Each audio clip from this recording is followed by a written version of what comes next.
selalu Papua dijadikan sebagai bahan yang seolah-olah antara S3 anak Papua yang keluaran UI dengan S3 anak Jawa yang keluaran UI, dibilang kualitasnya lebih bagus orang Jawa daripada orang Papua. Bagaimana ceritanya? Itu adalah image yang dibangun. Oleh karena itu saya meminta kepada kita semua, ruang itu harus dihapus.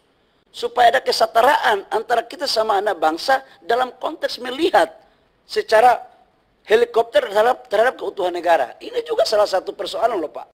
Kenapa Papua itu sebagian saudara-saudara saya minta keluar dari wilayah yang kita cintai bersama ini. Jadi Papua itu bukan hanya persoalan ideologi. Persoalan ketidaksetaraan itu juga merupakan bagian pemicu dalam konteks mereka melakukan reaksi terhadap. Saya tadi tanya Pak Wamen, berapa sih Freeport bayar per tahun? PPh badannya itu 700 juta US, 10 triliun lebih, bagi hasilnya berapa tuh ke daerah? Tapi selama ini kan PAD-nya diambil oleh DKI Pak. Jadi ini negara ini, menurut aku ini nggak logik. Barang-barang Papua masa PAD-nya diterima di DKI, dan ini bukan hanya di Papua, di hampir semua Republik Indonesia. Makanya orang daerah selalu berteriak, apa untungnya bagi kami itu sebuah investasi kalau kemudian hasilnya diterima hanya untuk di DKI Jakarta? Apakah daerah bukan merupakan bagian Republik Indonesia ini? Itulah salah satu persoalan kenapa Papua, saudara-saudara saya sebagian meminta keluar dari NKRI yang kita cintai ini.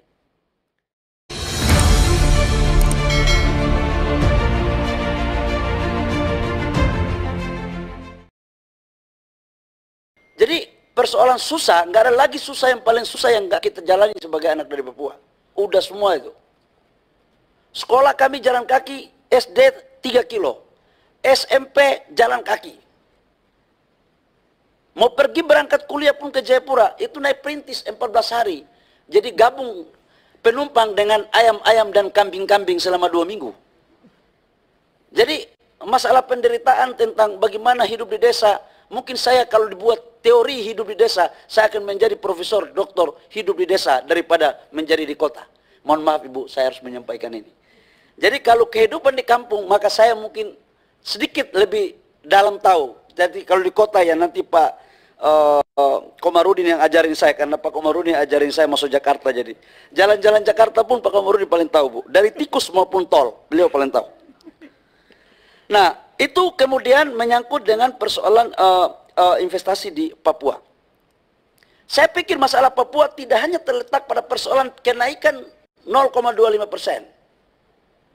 Menurut saya Pak, itu sudah bagus pemerintah memberikan itu.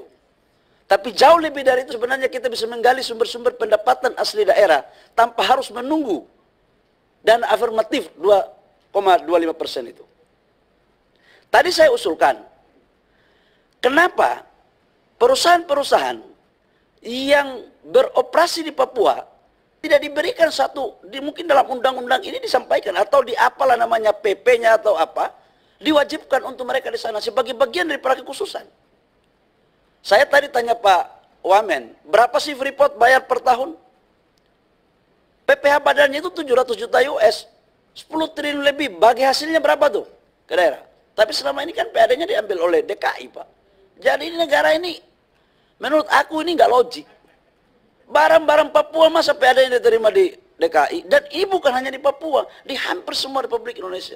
Makanya orang daerah selalu berteriak, apa untungnya bagi kami itu sebuah investasi kalau kemudian hasilnya diterima hanya untuk di DKI Jakarta? Apakah daerah bukan merupakan bagian Republik Indonesia ini? Itulah salah satu persoalan kenapa Papua, saudara-saudara saya sebagian meminta keluar dari NKRI yang kita cintai ini. Itu pertanyaan Pak Umar. Yang kedua, saya mau bicara pada pendekatan secara geografis. Papua ini dibagi pada sudut pandang, jangan hanya satu. Papua ini dibagi antara pantai dan gunung. Mohon maaf Pak Yan Mamdenas, Pak Ketua, sama Ibu Trivena. Yang maju ini memang pembangunannya itu daerah pantai. Kenapa? Karena memang sudah ex-jajahan yang sudah dilakukan. Jadi membangun Papua, kalau hanya dijadikan rujukan dengan daerah-daerah lain di Jawa, di Sulawesi, di Sumatera, nggak bisa Pak. 1 triliun untuk daerah Sumatera, harus 10 triliun untuk daerah Papua. Karena daerah saudara-saudara saya di gunung itu belum ada jalan, Pak. Jadi yang dibilang tadi sekitar 1.000 triliun, itu paling tinggi 500 triliun dipakai untuk pembangunan. Karena selebihnya pasti untuk birokrasi. Dan menurut saya membangun 3,5 kali Pulau Jawa, itu pun masih kurang. Tapi pemerintah sudah sangat baik. Tetapi alangkah ketidakmampuan kita untuk mencari solusi lain dalam rangka meningkatkan pembiayaan untuk menjalankan roda pemerintahan di Papua. Itu satu, Pak. Jadi Papua ini, Pak, di pantai udah bagus-bagus, Pak. Kayak Pak Yan Mandenas ini, Pak, cerdas begini karena dia dari pantai. Ibu Trivena ini gabungan, Pak, antara atas dan bawah. Di tengah-tengah ini Ibu Trivena. Kalau saya ini sudah gado-gado memang, Pak, sama dengan Pak Komarudin. Ya, kita ini masuk dalam kategori Papua-Papua ganteng lah. Bagaimana Pak Ketua ya? Ya, kita kalau nggak begini kan lewat juga kita ini. Ya, abang-abang saya di parlemen ini sudah masuk dalam kategori yang paling top-top. Dan saya yakin banyak juga anak-anak Papua lain yang top-top kok. Kemudian menyangkut dengan persoalan pendidikan, saya setuju sama Ibu Nur, sangat pendidikan kita memang harus kita dorong. Saya setuju, Bu, itu memang sangat luar biasa sekali, saya merasakan kok. Saya ini asli produk kearifan lokal, Bu.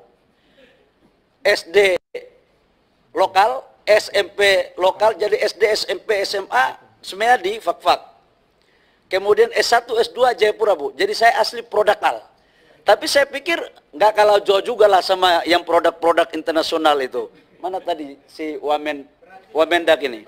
Ini Wamendak ini lagi jalan ketika saya ngomong ini. Takut kalah pamor juga sama Mendak ini kelihatannya. Tapi yang saya mau sampaikan adalah bukan berarti anak-anak Papua sekalipun produk lokal kemudian kualitasnya enggak. Ini kebesaran jiwa kita sesama anak bangsa. Selalu Papua dijadikan sebagai bahan yang seolah-olah antara S3 anak Papua yang keluaran UI dengan S3 anak Jawa yang keluaran UI dibilang kualitasnya lebih bagus orang Jawa daripada orang Papua. Bagaimana ceritanya? Itu adalah image yang dibangun. Oleh karena itu saya meminta kepada kita semua, ruang itu harus dihapus supaya ada kesetaraan antara kita sama anak bangsa dalam konteks melihat secara helikopter terhadap keutuhan negara. Ini juga salah satu persoalan loh, Pak. Kenapa Papua itu sebagian saudara-saudara saya minta keluar dari wilayah yang kita cintai bersama ini. Jadi Papua itu bukan hanya persoalan ideologi, persoalan ketidaksetaraan itu juga merupakan bagian pemicu dalam konteks mereka melakukan reaksi terhadap hal-hal itu. Menyangkut dengan yang lain-lain saya pikir nanti tertulis, tapi untuk permintaan dari Pak Ketua, Pak Komarudin, ini Pak Komarudin ini guru saya dari yang tidak tahu jalan sampai tahu jalan. Dari yang baik-baik sampai setengah baik. Sampai di situ aja, tidak ada yang lain-lainnya. Untuk menyangkut dengan izin, saya akan sudah diperintahkan oleh Bapak Presiden. Bapak Presiden sangat konsen terhadap pembangunan di Papua. Bahkan perintah Bapak Presiden untuk juga membuat smelter di Papua. Itu Ibu Trivena, itu perintah Bapak Presiden. Saya cari otak, putar otak bagaimana dengan Pak Wamen, Pak Menteri BUMN. Dan alhamdulillah tanda-tanda itu sudah mulai ada. Bangun pupuk di sana. Nah, terkait dengan penataan izin, memang harus jujur kita katakan Pak Komar, bahwa saya di Fak-Fak aja nggak punya lahan sampai 20.000 hektar. Tapi ada orang tiba-tiba datang, patok lahan, tapi nggak dijalankan. Kalau patok aja sih nggak apa-apa ya. Itu nggak dilakukan. Nah, ini kita lakukan penataan. Saya akan melakukan penataan. Satgas sudah ada. Di mana Satgas itu salah satu diantaranya adalah Pak Wakapolri, Pak Wakil Jaksa Agung, kemudian kami sebagai ketuanya. Yang salah satu tugasnya adalah melakukan penataan terhadap seluruh konsesi perizinan, baik dari laut dan darat. Baik dari bawah tanah maupun di atas tanah, baik yang terlihat maupun tidak terlihat, itu kita akan clearkan sesuai dengan perintah Pak Ketua Pansus. Menyangkut dengan Freeport, izin saya harus sampaikan dalam forum yang terhormat ini. 10% Pak Yan, 10% saham saya sudah fasilitasi 2 kali. 10% saham yang diberikan dari Freeport kepada pemerintah Papua lewat BUMD, sampai sekarang persoalannya itu bukan di Freeport. Masalahnya sampai sekarang adalah masih terjadi diskusi antara pemerintah Kabupaten Timika dengan pemerintah Provinsi Papua terhadap sharingnya. Awalnya itu saya buka aja di forum rapat ini biar Freeport nggak dapat sasaran terus sama Menteri BUMN, karena itu bolanya sekarang di Kementerian Investasi. Awalnya itu minta komposisi 6-4. 6 itu Papua, 4 itu Timika. Dengan hak-hak adat itu akan diserahkan kepada Pemprov. Lalu kemudian terjadilah dinamika, di mana Timika nggak mau. Timika maunya 7-3. 7-nya Timika, 3-nya provinsi. Tetapi di dalamnya include tentang 2 suku besar, Amome dan Komoro. Permintaan dari saudara-saudara kita yang suku Amome sama Komoro ini, dari 7% itu punya mereka berapa persen? Ini yang masih dalam mediasi. Saya targetkan di bulan Juni ini akan selesai. Persoalannya adalah ketika Freeport mendapat laba kurang lebih sekitar 1 bilion tahun ini, Pak ya. 1 bilion kalau tidak salah. Turun dari 1 bilion, Pak ya. Ya. Tahun ini dapat profit 1 bilion US dollar, sama dengan 14 triliun apabila cruise-nya 14.000. Harusnya, kalau kita sudah clear, maka 10% dari 14 sekitar 1,4 ditambah dengan utang dia untuk mengcover 10% itu kan pembiayaannya pakai utang itu. Kita harusnya bisa dapat uang sekian ratus miliar, itu bisa dari situ. Tapi ini sekali lagi kesalahannya bukan dari Freeport, bukan dari Menteri BUMN. Tapi ini dari kita, anak-anak Papua. Tapi udah jangan kita salahkan siapa-siapa, ini salah kita. Salah saya, salah Ibu Trivena, kekurangan Pak Yan Mandenas, ya mungkin kehilafan Pak Komar juga.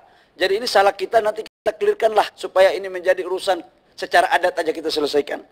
Saya pikir itu, Pak Ketua, saya pikir kalau saya dibutuhkan lagi siap Pak Ketua untuk menyampaikan. Mohon maaf Pak Ketua, agak sedikit...